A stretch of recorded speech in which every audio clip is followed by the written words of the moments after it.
Assalamualaikum warahmatullahi wabarakatuh. Alhamdulillah wassalatu wassalamu ala Rasulillah wa ala alihi washabihi wa mawalah ma ba'd. Ingkang sangat kula mulyakaken para jamaah Masjid Baitul Ma'mur, ingkang mugi-mugi sedaya tansah pinaringan sehatul afiah. Kita akan membahas dua tema kali ini, yakni bab tentang aurat. Aurat niku apa saja yang harus ditutup, mana saja batas dari aurat yang perlu ditutup. Yang kedua soal pakaian. Pakaian niku apa saja yang kemudian biasa kula kali panjenengan pakai. Kemudian pundi batas-batas yang kula kali panjenengan akan melakukan dalam menutup aurat. Pertama niki perintah menutup aurat. Perintah menutup aurat niku, apa yang disebut aurat niku? Aurat niku biasa disebut dengan sesuatu ketika dilihat oleh orang lain, kita niku merasa malu. Merasa malu. Makanya kalau di dalam bahasa Indonesia niku sampun leres disebut dengan kemaluan. Kenapa kok disebut kemaluan? Karena kemaluan niku adalah batas aurat yang wajib ditutup. Ketika ada yang kemudian terbuka, niku akan merasa malu, akan merasa tidak enak ketika diperlihatkan. Ayatnya wonten di dalam surat Al-A'raf ayat 31, Allah dawuh, ya bani Adam khudhu zinatakum inda kulli masjid. Wahai anak Adam, niki di Al-Qur'an niku perintah niku panggilan oleh Allah, terkadang menggunakan ya bani Adam, terkadang menggunakan ya ayyuhan nas. Niki berlaku untuk semua. Terus menutup aurat niku sebenarnya tidak hanya untuk orang beriman, tetapi sedaya menungso. Semua makhluk Allah niku diperintah untuk menutup aurat. Kalau niku khusus untuk orang Islam, niku redaksinya ya ayyuhalladzina amanu. Misalnya nopo? Misalnya perintah berkaitan dengan puasa. Niku ya ayyuhalladzina amanu. Oleh karenanya kula kali panjenengan terkait dengan masalah niki menutup aurat niki untuk semua manusia. Nuwun sewu di agama lain niku misalnya di Katolik niku kan ada yang menjadi biarawati. Biarawati niku menutup aurat niku. Biarawati sekali lagi menutup aurat. Lalu Allah melanjutkan wa kulu washrabu, makan dan minumlah, wala tusrifu, tetapi jangan berlebihan. Kulo kali panjenengan ternyata sampun leres kan ayat niki. Di ayat niki orang yang mengalami penyakit niku karena berlebihan. Contohnya nopo? Orang yang terlalu banyak makanan yang mengandung lemak niku akan mengakibatkan kolesterol. Orang yang kemudian mengidap penyakit diabetes niku karena menumpuknya gula berlebihan. Terus ten ayat niki leres firman Allah, silahkan makan dan minum tapi jangan berlebihan. Oleh karenanya biasanya orang yang terapi kesembuhan niku pola makannya diatur niku.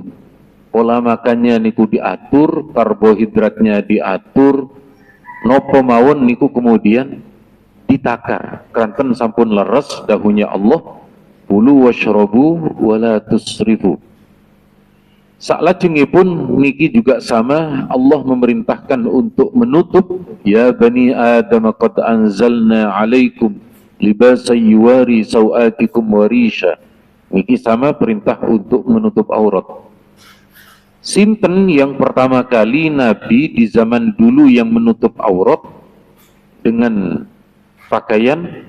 Yang pertama kali adalah Nabi Idris alaihi salam. Niki enten satu kitab namanya karya Imam Al-Askari, wonten kitab beliau yang bernama Al-Awail, dan mriki dijelaskan awwalu man khataf thiyab wa labisaha Idris.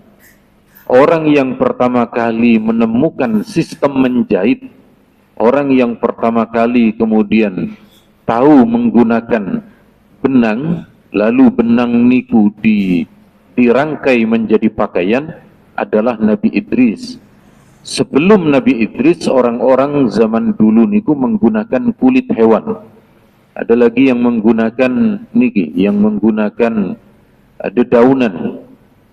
Tapi nek panjenengan mau menggunakan daun, jangan menggunakan daun jati, Pak. Bukan cuma gatel, tapi beret sedoyo nek menggunakan kayu jati, daun kayu jati niku. Nah, kalau ningali ada beberapa desainer pakaian niku. Nah, niku sakniki desainer niku macam-macam. Enten sing nopo kembali ke zaman purba yang tidak ada kain niku. Nah, sing wonten nopo didamel niku. Wantun niku keistimewaan Nabi Idris, wa huwa man awwalu man khatta bil qalam. Nabi Idris niku orang yang pertama kali menemukan sistem menulis dengan tinta, dengan pena. Niku Nabi Idris, Pak. Niki ada satu kampung di Irak niki tempatnya di Irak. Di Irak niki tertulis min huna, dari tempat ini, tempat kelahiran Nabi Idris, intolakal harful awal lil kitabah illa kulli biqa'il ard. Adalah tempat pertama tulisan. A, B, C, D, ngoten niku nek cara Latin, kalau Arab berarti alif, ba. Dari tempat inilah huruf pertama kali tertulis, lalu menyebar ke seluruh dunia. Niku tempatnya ten mriki di Irak. Cuma sayangnya niki sampun porak-poranda setelah perang Irak dengan Amerika beberapa tahun yang lalu. Banyak orang yang datang ke sana hanya pingin foto di depan niki, Pak. Sami dengan panjenengan kalau ke satu daerah mana yang ikonik, niku kemudian difoto. Niki tidak bisa saya baca, keranten niki bahasa Inggris saestu, Pak. Nah, Inggris Timur kula saged, Pak. Nah, jadi tapi intinya sami niki nggih, sami dengan yang di bahasa Arab. Kok semerep? Nggih, Pak. Ampun tang leten Google masalahnya. Nggih, Google Translator niku. Nah, jadi kula kali panjenengan Nabi Idris niki salah satu nabi yang membuka peradaban baru terhadap manusia. Niki laki-laki dengan laki-laki tidak boleh melihat auratnya masing-masing. Makanya ten mriki sampun sae nggih tempat urinoirnya niku pun enten sekatnya. Enten sekat niku kemudian menyebabkan tidak melihat ke kanan dan ke kiri. Meskipun nek kulo pribadi niku kebiasaan dari pondok niku tidak terbiasa kencing di depan orang, niku kulo boten saged, Pak. Makanya selama belum darurat kulo niku tetap masuk ke kamar mandi, baru nek pun darurat sing jero niku kak mari-mari terus yang di depan niku kosong, baru kulo apa namanya, sebab kulo niki jarang pakai celana, Pak. Kulo niku lebih sering pakai sarung nggih. Kulo kuatir pas ngoten niku terus napa namanya nggih enten angin nakal terus sarunge miber niku lah napa namanya tidak mengenakkan nggih. Jadi tidak boleh melihat aurat antara satu dengan yang lain, antara perempuan dengan perempuan. Terus sepindah malih sampun sae nggih untuk dijaga tempat auratnya. Kulo nate ditanya oleh seorang dosen, Pak. Dosen niku tangleten kulo makaten. Ada ndak yang namanya arsitek Islami? Jadi di ITS niku, Pak. Di ITS niku sakniki enten jurusan baru namanya jurusan arsitek Islami. Kulo jawab pakai masjid niki. Niki masjid di Timur Tengah. Tebih niki, Pak. Niki Uzbekistan. Uzbekistan, Afghanistan, Pakistan, Pacitan, Kalimantan niku nggih napa jejer ngoten lho nggih, sing enten tantane niku. Saking tebene Pak Pacitan. Niki bangunane kadah seperti ini. Niki kados India, Turki niku mirip-mirip. Mantun niki Masjid Jawa Barat, Masjid Baru. Niki Masjid Lama di Jawa Tengah. Nggih menika Sunan Kudus, Muria, nggih Masjid Sunan Kudus. Niki di Cina atau neten mriki Masjid Qinghu. Kula tanglet kepada beliau. Ini yang arsitek yang Islami yang mana nih? Terus di dalam Islam niku Pak, Islam niku berisi nilai tuntunan, bukan arsitek fisik Pak. Arsitek fisik niku yang terpenting masjid niku suci, yang terpenting masjid niku bersih, masjid niku enak untuk ditempati ibadah, nggih niku masjid yang Islami. Tidak harus bangunan, tidak harus arsitek, tidak harus, tetapi lebih kepada nilai. Pun di dalil tuntunan nek kula kali panjenengan terkait dengan masjid niku adalah sebuah nilai. Dalile ten mriki ada dalam riwayat Imam Abu Dawud. Dan riwayat Imam Abu Dawud niki kata Siti Aisyah, Nabi memerintahkan kalau sudah ada pemukiman orang-orang Islam, Nabi memerintahkan untuk dibangun masjidnya. Setelah dibangun masjidnya, Nabi boten menyebut bentuk bangunan niku dos pundi, nopo persegi 4, nopo bulat, nopo dos pundi. Nabi tidak menyebut niku, tetapi Nabi menyebutkan mriki masjid niku dibersihkan dan masjid niku diharumkan. Niki lah nilai niki, bukan dalam bentuk arti fisik. Makanya ngantos hari ini Pak di Mekah niku tetap wonten niki, tetap wonten mengharumkan masjid. Dan mriki boten kedah niki nggih, boten kedah. Sing enten muni ngoten niku pokoke bisa menggunakan niki namine napa namine nek ten mriki? Dalam dupo leres. Tapi jangan terlalu menyan Pak. Mungkin nek menyan niku dianggap terlalu kelenik nggih, dianggap terlalu oh iki kejawen niki boten, enten tuntunan niku.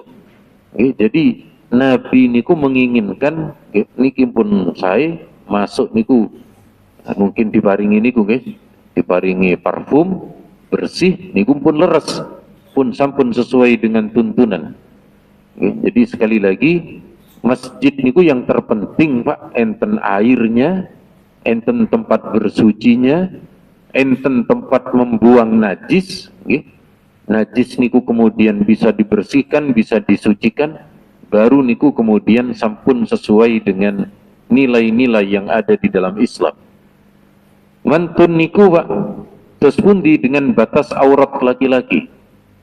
Sebelum membahas aurat niki apa namanya membahas niki riyen napa membahas ngelak riyen Pak.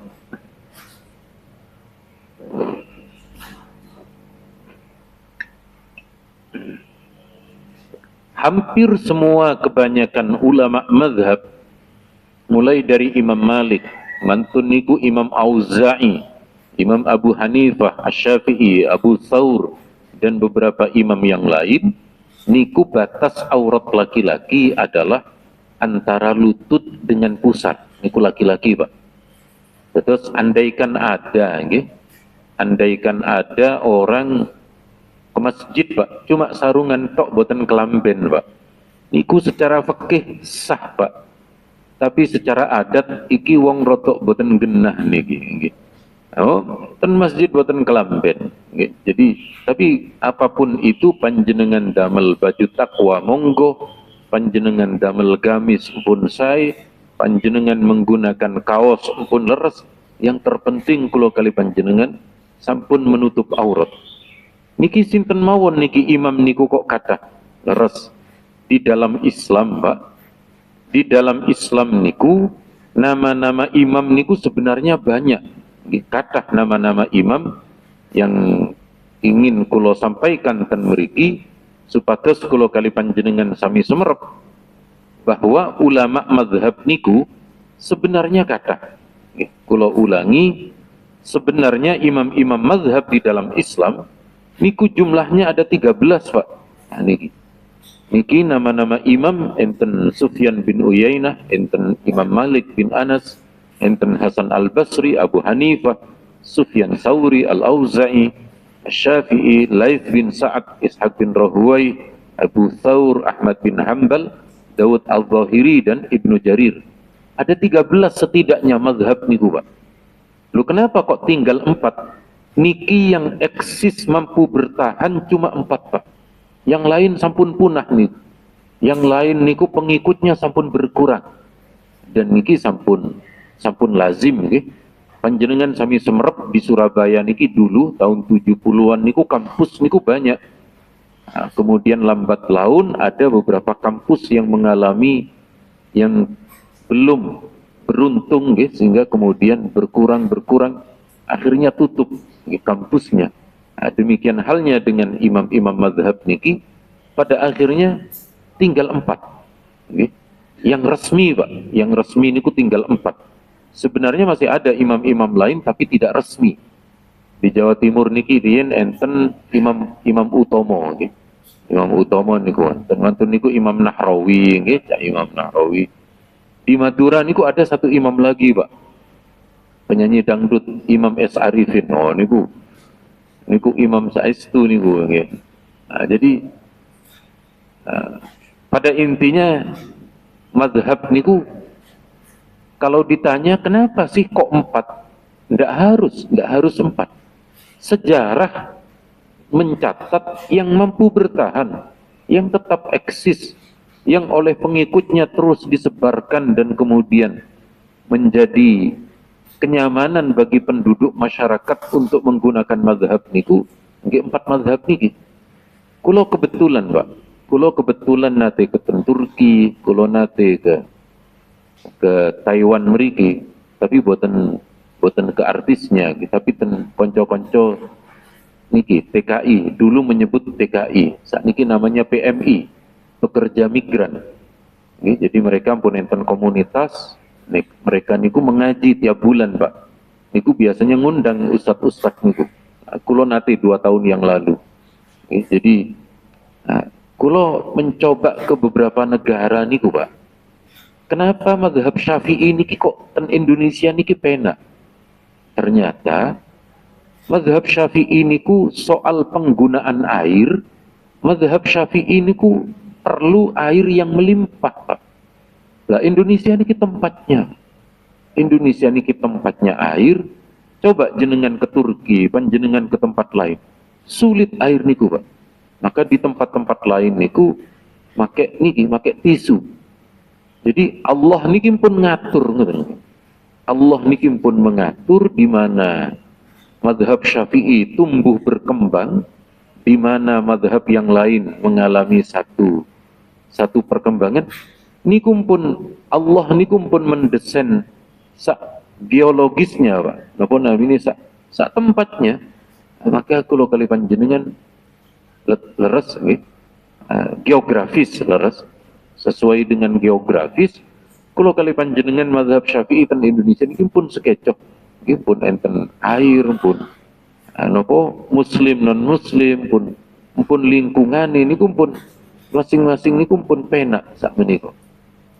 Wonten niku kula kali panjenengan aurat perempuan niku dos pundi niki ayatnya perempuan niku adalah menutup wala yubdina zinatahunna illa ma dhahara minha.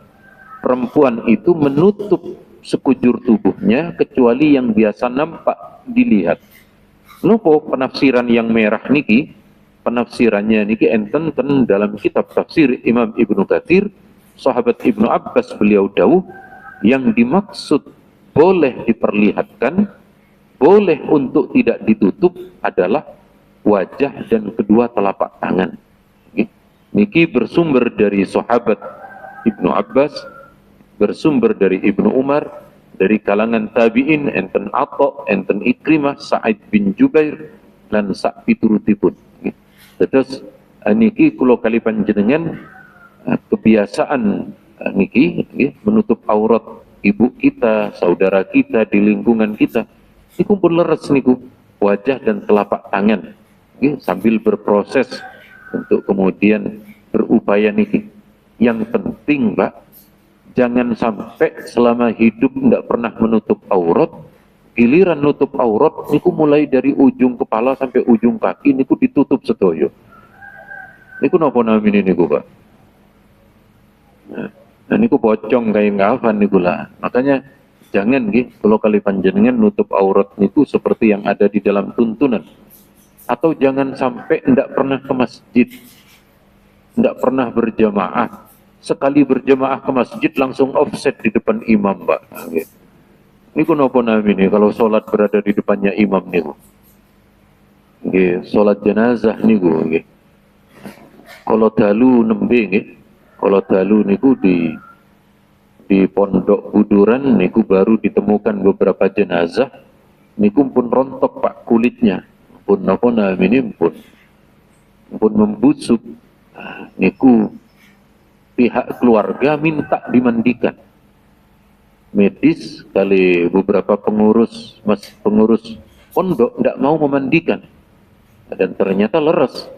Kalau mayit niku mengalami satu penyakit tertentu, itu tidak boleh dimandikan, malah ditayamumi. Nah, niki salah satu fikih yang belum nyampe ke masyarakat kita. Dimandikan niku nek kondisi jenazahnya normal, Pak. Kalau kondisi jenazahnya tidak normal, niku boten dimandikan, tetapi ditayamumi. Nah, niki yang sering perlu perlu diketahui di kalangan kula kali panjenengan. Niki contohnya, niki keleresan kula biasa memberi pelatihan jenazah, Pak. Jadi ketika dalam kondisi memberi pelatihan jenazah niku, niki aturannya. Kalau jenazah niku jika tidak bisa dimandikan, andaikan kalau dimandikan maka kemudian tubuh organnya niki rontok, organnya niki kemudian lepas, atau dikhawatirkan ada penyakit yang menular, maka ditayamumi. Mayitnya niku ditayamumi, Pak. Ditayamumi pun dibungkus langsung kemudian disolatkan. Terus niki sering kalau sampaikan riyen ketika di masa pandemi. Jadi keluarga niku ketika ada keluarganya wafat karena penyakit niku, Pak, nakes disuruh memandikan. Nakesnya niku roto hati-hati, roto hati-hati, muring-muring keluarga, Pak. Padahal coro keluarga dewe dikengken memandikan mungkin tidak akan mau. Jadi dalam kondisi seperti itu, mayit niki ditayamumi. Ditayamumi, maka yang jenazahnya niku selamat, orang yang memandikan juga selamat, Pak. Mantun niku niki aurat perempuan yang sudah berlaku, maka menurut tiga mazhab niku wajah niki bukan bagian dari aurat, boleh untuk kemudian tidak ditutup wajahnya. Tapi enten sing dawuh ayat niku wau, Pak, adalah aurat di dalam solat. Di luar solat sekujur tubuh. Niki enten pendapat seperti itu. Bahkan kula kali panjenengan kalau ke Mekah niku menjumpai orang-orang Arab yang pakai cadar. Niki kenapa orang Arab kok pakai cadar? Hidungnya mancung-mancung, Pak. Jadi ketika ditutupi dengan cadar, niku nemplek kan hidungnya. Nah, orang-orang Indonesia ada yang pengen pakai cadar, niku melorot terus, Pak. Keranten niki hidungnya niku boten ngunci, boten apa namanya, kurang mancung, kurang bangir. Pun niki terkait dengan aurat, mantun niku soal isbal, Pak. Isbal niku menggunakan pakaian di atas mata kaki. Kulo selalu menjelaskan, Pak, pakaian di atas mata kaki niku sunnah. Tapi ada saudara-saudara kita yang mengatakan wajib. Sehingga pakaian di bawah mata kaki niku dihukumi haram, dihukumi masuk neraka. Monggo kita mempelajari dalil hadisnya dengan perspektif yang lebih luas. Tidak hanya satu dalil, tetapi beberapa dalil kita mengikuti analisa para ulama. Pertama niki, Pak. Ma asfala minal ka'bain minal izar fa finnar. Pakaian yang berada di bawah mata kaki, maka letaknya kelak berada di neraka. Niki yang dipakai oleh saudara-saudara kita dari Salafi yang kemudian mengharamkan isbal, Pak. Jadi harus di atas mata kaki. Sekali lagi kita hormati penafsiran beliau-beliau terhadap hadis niki. Saya niku. Tetapi yang perspektif kita jangan disalahkan. Nopo niki, Pak. Yang menjadi keharaman dari memasang pakaian melebihi mata kaki adalah karena sombong. Niki dalil hadisnya. La yanzurullahu yaumal qiyamati ila man jarra izarahu batar. Allah kelak tidak akan melihat seorang hamba yang memanjangkan pakaian di bawah mata kaki bataron karena sombong. Niki dalil pertama. Kedua, niki, Pak. La yanzurullahu ila man jarra saubahu khuyala.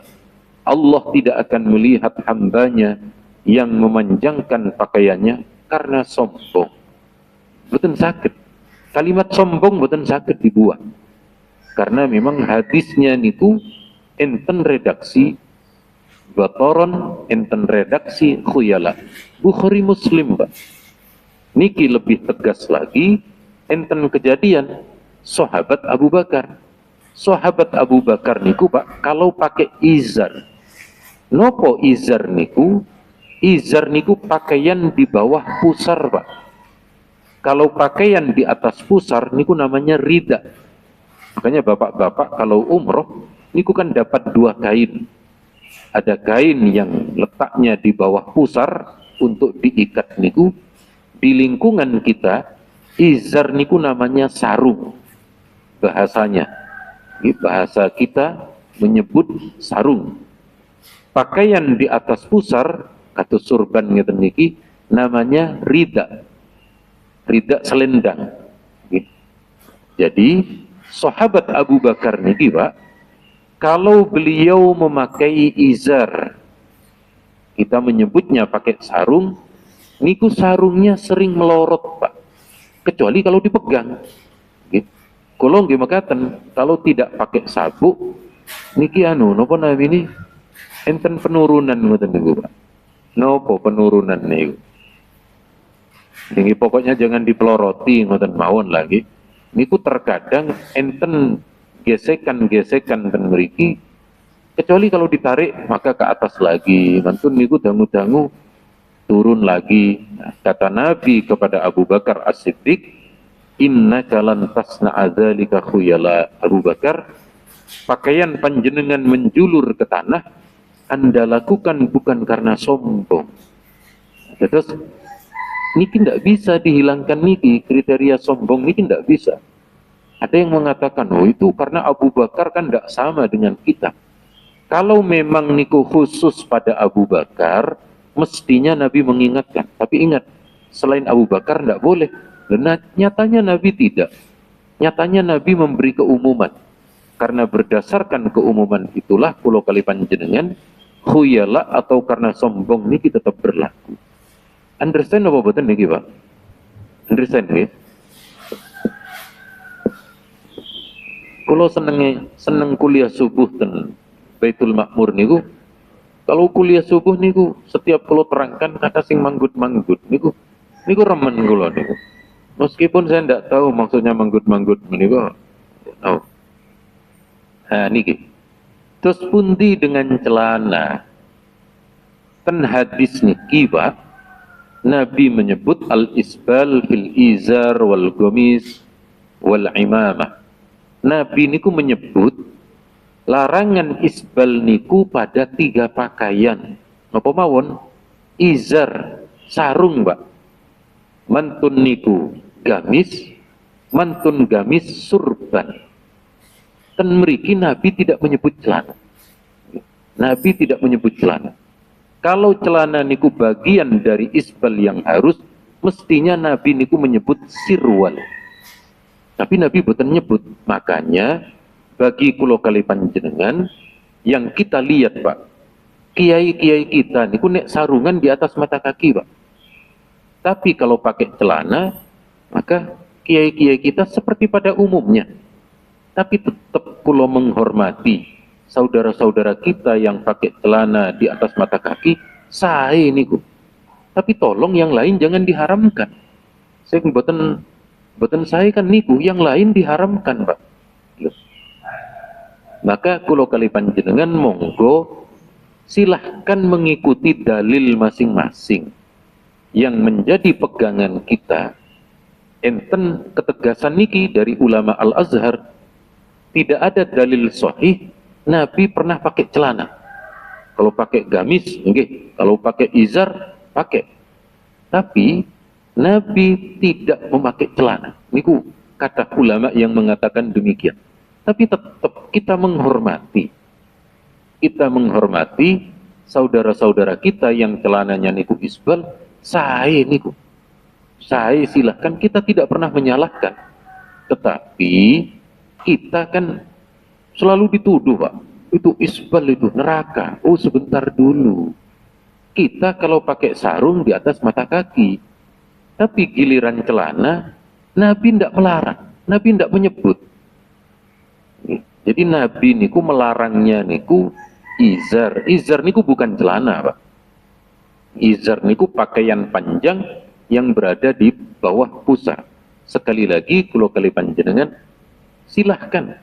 Kulo cuma menyampaikan data, Pak. Ini versinya ini, silahkan demikian. Versinya ini silahkan. Kembali ke masing-masing. Yang terpenting jangan berdebat. Yang terpenting jangan berdebat hanya gara-gara ustadznya tidak menyampaikan. Kulo nek ningali teman-teman terjadi perdebatan soal isbal, Pak. Yang mewajibkan isbal tidak pernah menyampaikan hadis nih. Abu Dawud nih, riwayat Imam Abu Dawud. Silahkan, kulo mengembalikan ke masing-masing mazhab, ke masing-masing kelompok, ke masing-masing individu panjenengan. Niki bagaimana pendapat Syekh Ibnu Taimiyah? Ibnu Taimiyah beliau tidak mengatakan haram, beliau tidak mengatakan makruh atau tospundi. Beliau dalam masalah ini longgar, Pak. Syekh Ibnu Taimiyah memberi kelonggaran. Anggap mawon kalau ada di antara kita yang bersikukuh bahwa isbal niku haram, monggo. Tetapi ada satu ulama yang menjadi panutan dari saudara-saudara kita, beliau ternyata boten keras di dalam masalah niki. Bahkan niki, Pak, panjenengan ningali di beberapa ulama Saudi, kata ulama Saudi niki yang apa namanya ini, malah niki jubahnya menjulur ke tanah gitu nih. Niki semua niki lah. Terus napa namanya ini nek kulo niku sering dapat imbok karena isbal itu haram, di atas mata kaki itu wajib. Kulo kirim gambar niki, Pak, kulo screenshot, kulo kirim. Ya kalau haramkan saya silahkan, ulama Saudi juga diharamkan. Ulama Saudi biasa-biasa mawon. Kenapa? Apa beliau tidak tahu hadis? Semerep, Pak. Beliau niku alim-alim ulama di Timur Tengah niku. Tapi beliau niku tidak memiliki kesombongan ketika mengenakan pakaian tersebut. Intinya kulo kali panjenengan niki khilafiyah. Terakhir, Pak, soal jenggot. Jenggot niku dos pundi? Ada dua pendapat, Pak. Ada yang mengatakan wajib memanjangkan jenggot dan tidak boleh mencukur. Ada yang mengatakan sunnah dan kalau mencukur niku makruh. Niki dalil hadisnya, khaliful musyrikin waffirul luha wa ahfu syawarib. Dulu di zaman Nabi niku enten orang-orang musyrikin. Orang-orang musyrikin niku berkumis tapi tidak berjenggot, Pak. Oleh Nabi diperintah, lakukan sebaliknya. cukur kumis kalian dan panjangkan jenggot kalian. Apakah kemudian mencukur jenggot niku haram? Boten, Pak. Niki riwayatnya enten riwayat Ibnu Umar. Ibnu Umar niku kalau selesai umroh jenggotnya niku beliau pegang, Pak. Kalau lebih dari genggaman maka jenggotnya oleh beliau dipotong. Niki menunjukkan mencukur jenggot niku boten haram. Karena mencukur jenggot haram, tidak mungkin sahabat melakukan. Terus monggo kula kali panjenengan soal jenggot niki terjadi khilafiyah. Kata Imam Al-Ghazali, para ulama salaf sejak dulu memang terjadi perbedaan pendapat. Ada yang kemudian memanjangkan jenggot, ada yang tidak, ada yang menganjurkan dipanjangkan, ada yang kalau mencukur dihukumi makruh, tidak senang lansak piturutipun. Nah, niki pendapat ulama yang kemudian memang mewajibkan memanjangkan jenggot, Pak. Kita hormati pendapat-pendapat beliau. Syekh bin Baz, Syekh Utsaimin, Syekh Albani dan beberapa syekh yang lain di Timur Tengah. Niku jenggotnya panjang, monggo. Kulo kali panjenengan sekali lagi bukan masalah. Ketika menafsirkan jenggot niku wajib dipanjangkan, monggo.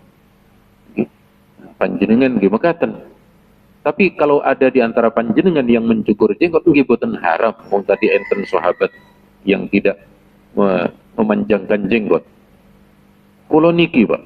Kulo juga sering rien niku kulo kumisen, Pak. Tapi sejak haji niku kulo cukur kumis. Waktu kulo niku kumisen, pakai kok kumisen kayak kudisen mawon nggih. Waktu kulo enten kumisnya, niku nggih mekaten ada orang-orang yang antum ini tidak sesuai sunnah. Kulo foto nih, Pak, Raja Arab Saudi ini kulo kirim, Pak. Ini Arab Saudi berkumis semua niki raja-rajanya nih. Apa kemudian beliau-beliau tidak sesuai sunnah? Padahal negara Arab Saudi ini dikenal negara sunnah, Pak, dikenal negara tauhid. Nah, masuk para rajanya berkumis sedoyo. Ya jangan begitu, niki khilafiyah. Kumis jenggot niku khilafiyah. Bahkan ada satu riwayat, Pak, Sayyidina Umar niki beliau niki ada di dalam riwayat kitab Fathul Bari karya Imam Ibnu Hajar, bahwa fa innal ma'ruf an Umar annahu kana yuwaffiru syaribah. Umar bin Khattab niku memanjangkan kumisnya. Jadi kumisnya enten, jenggotnya wonten, Pak. Nah, kok kulo kali panjenengan ada yang memanjangkan kumis, ini kumpul leres dengan sahabat, padahal Nabi sampun dawuh. Dawuhnya Nabi, alaikum bisunnati, ikuti sunnahku. Sunnahnya Nabi niku jenggot. Wa sunnatil khulafa, dan ikuti sunnahnya para khalifah. Ternyata Sayyidina Umar enten kumisnya. Maka ketika panjenengan kumisnya dipanjangkan, jenggotnya dipanjangkan, maka tidak perlu kemudian niku disalahkan. Boten. Sayyidina Umar niki, beliau niku berkumis. Bahkan ada satu riwayat, Pak, kalau Sayyidina Umar niku marah, kalau Sayyidina Umar niku kemudian dengan suara lantang, beliau niku memelintir kumisnya. Itu persis kali Pak Sakira ketika muring-muring niku, Pak. Kan enten sing napa namine sing ngeten-ngeten niku. Niku enten riwayat Sayyidina Umar ngeten. Terus pada intinya leres jenggot niku sunnah, Pak. Kulo juga ngingu jenggot. Ngingu niku napa bahasa Indonesianya, Pak? Memelihara jenggot. Tetapi kalau ada orang lain tidak berjenggot, jangan dibilang tidak sesuai sunnah. Jangan dibilang antum tidak sesuai. Niku khilafiyah, Pak. Niku khilafiyah. Monggo kula kali panjenengan mendudukkan persoalan niki sesuai dengan porsinya. Sing jenggotan sae, sing boten jenggotan monggo kerso. Karena kadang kula kali panjenengan niki berbeda niki nggih, berbeda kondisi dan keadaan. Saking kula cekap semanten, monggo nek enten pertanyaan baik seputar masalah niki Boten enten pertanyaan tambah remen kula Pak karena bisa pulang lebih cepat. Monggo saya persilahkan. Nggih, monggo.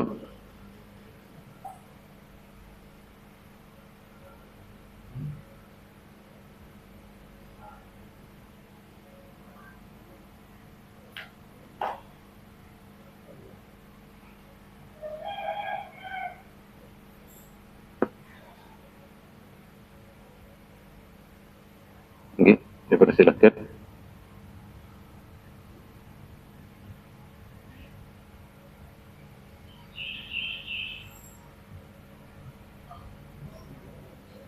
Waalaikumsalam.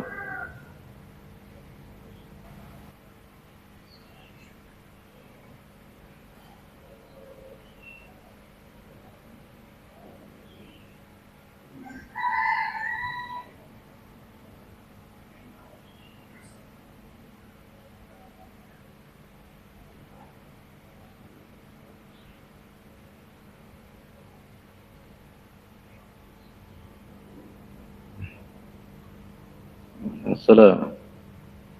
Matur nun. Niki enten hadis. Nama sahabatnya adalah Sa'ad bin Mu'ad. Sa'ad bin Mu'ad niki ketika perang, namanya perang Khandaq. Beliau niku terkena sabetan, nggih, sabetan pedang. Tapi beliau belum meninggal. Beliau niku sakit parah. Sakit parah. Oleh Nabi dibawa ke Madinah. Di depan Masjid Nabawi dibuatkan tenda. Dibuatkan tenda. Lalu Sa'ad bin Mu'ad niki diletakkan di tenda, bahkan niki redaksinya, redaksinya fil masjid, di salah satu sudut masjid. Kenapa? Liya'udahu min qarib, agar Nabi bisa menjenguk terhadap Sa'ad bin Mu'ad, agar orang lain bisa menjenguk.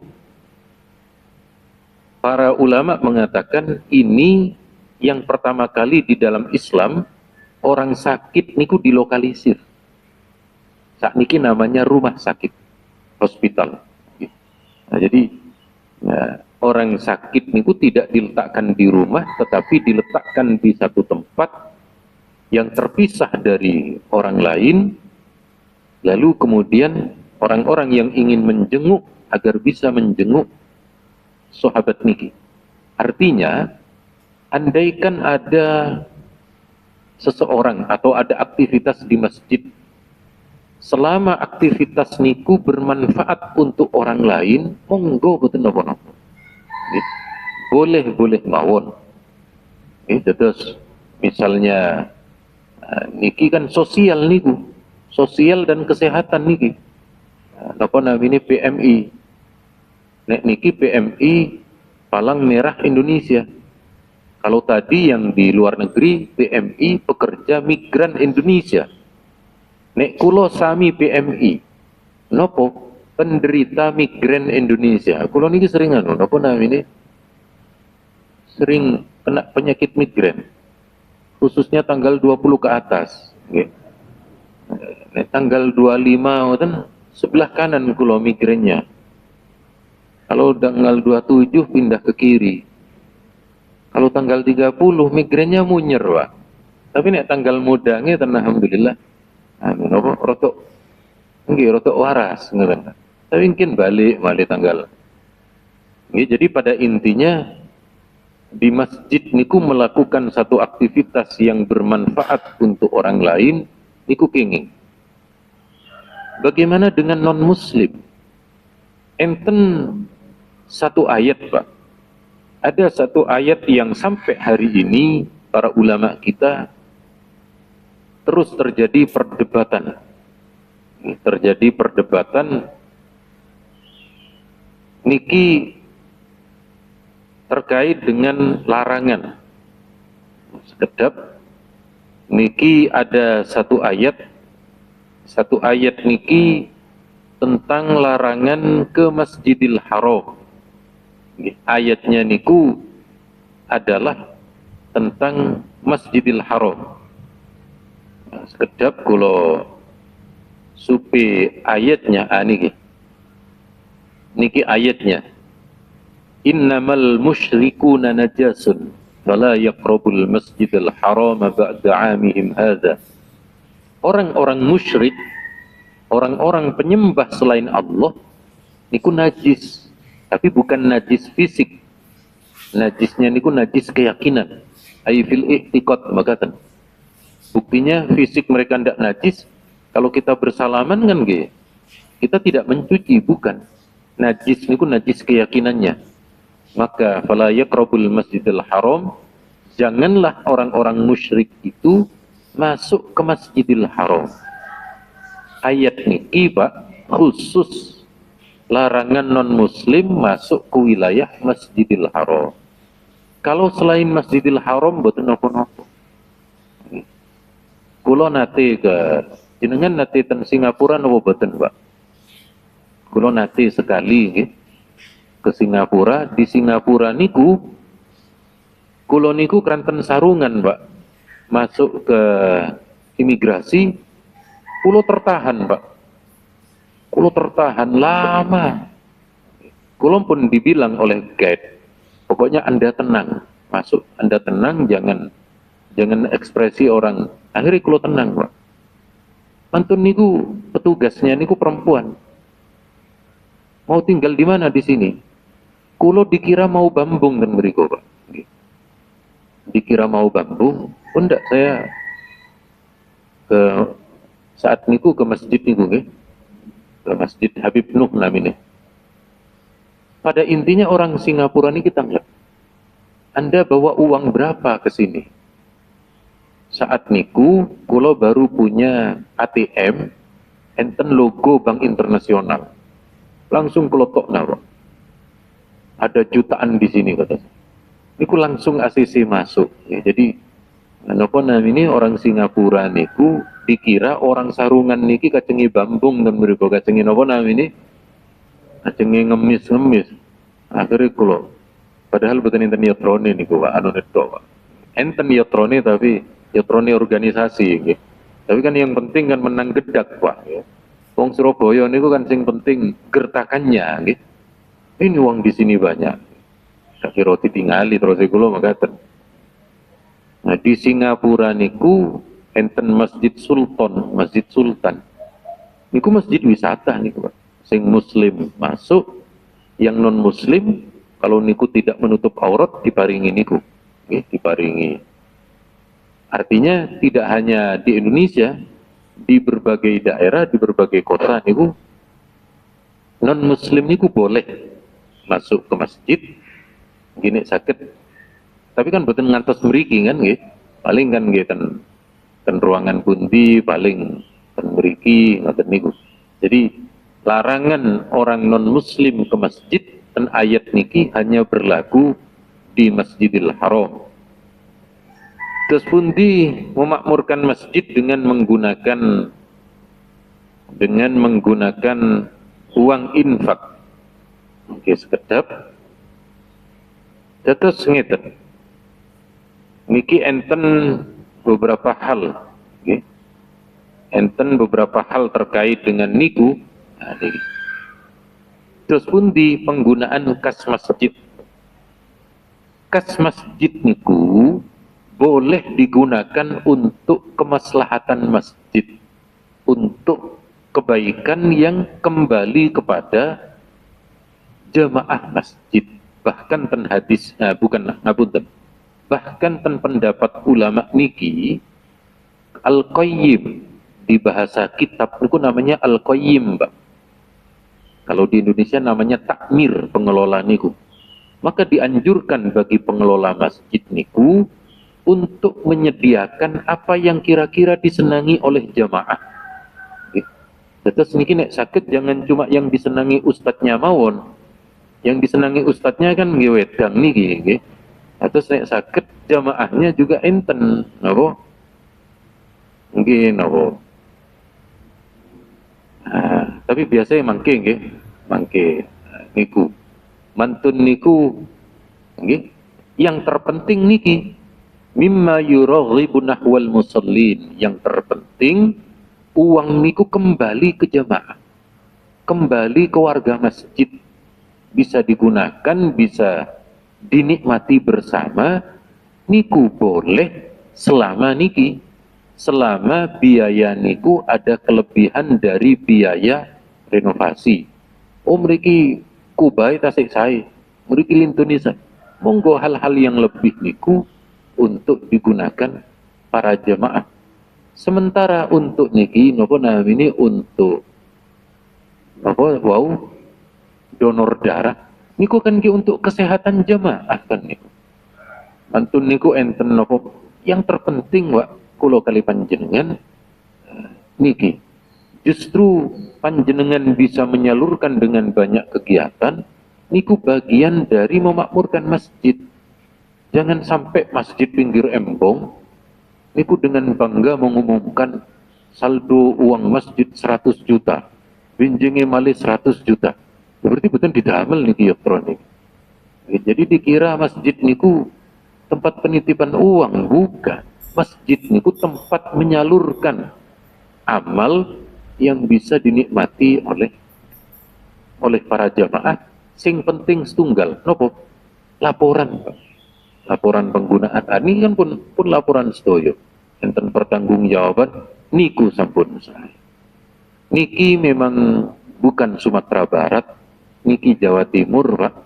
Tapi meskipun niki bukan Sumatera Barat, niki sampun Padang niki. Sampun napa namine? Nek Sumatera Barat meskipun malam tetap Padang niku, Pak. Nggih.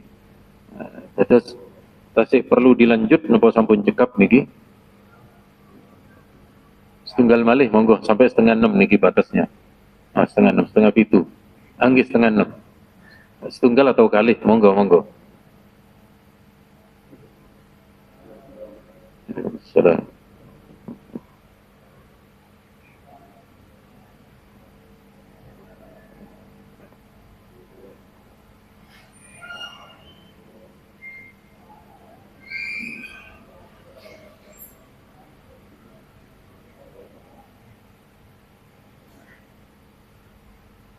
Oke. Laras. Oke, matur nuwun. Langsung ke penanya berikutnya, oke? Langsung dijamak. Salah.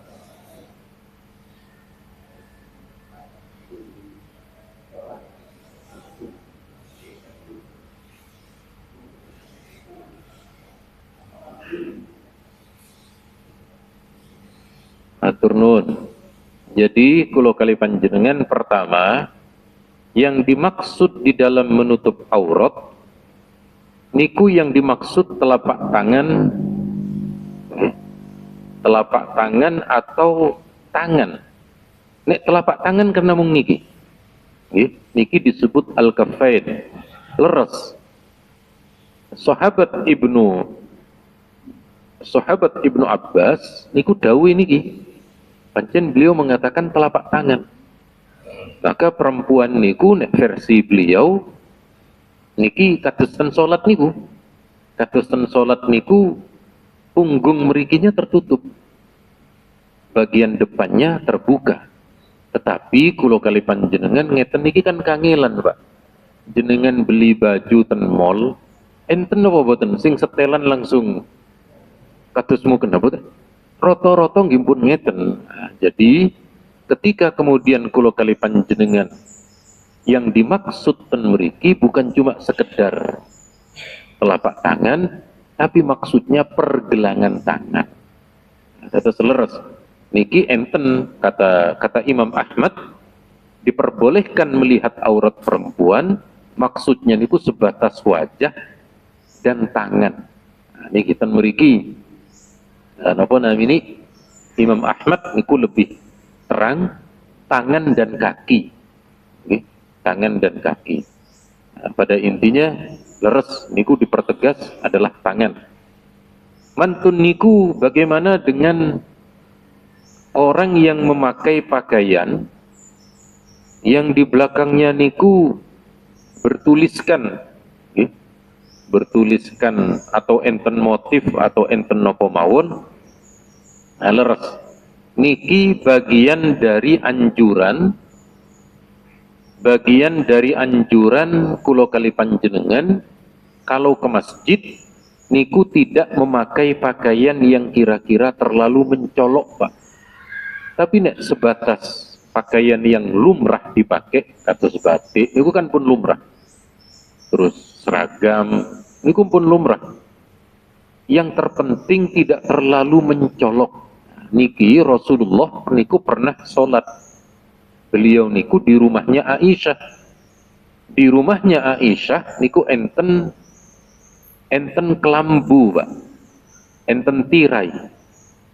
Tirai kelambunya niku enten motif yang terlalu mencolok. Nabi niku boten berkenan. Kata Nabi kepada Aisyah, "Hamiti angki kiramak." Aisyah, kamu lipat dulu tirai itu, karena motif gambar di dalam tirai itu selalu mengganggu sholat saya. Maka ini nek panjenengan ke masjid, nek sakit, Pak, ketika mantun ningali bal-balan dengan bonek, niku jaketnya dipakai. Jangan sampai sholat pakai kaosnya bonek, enten pisuan enten wingking mriki.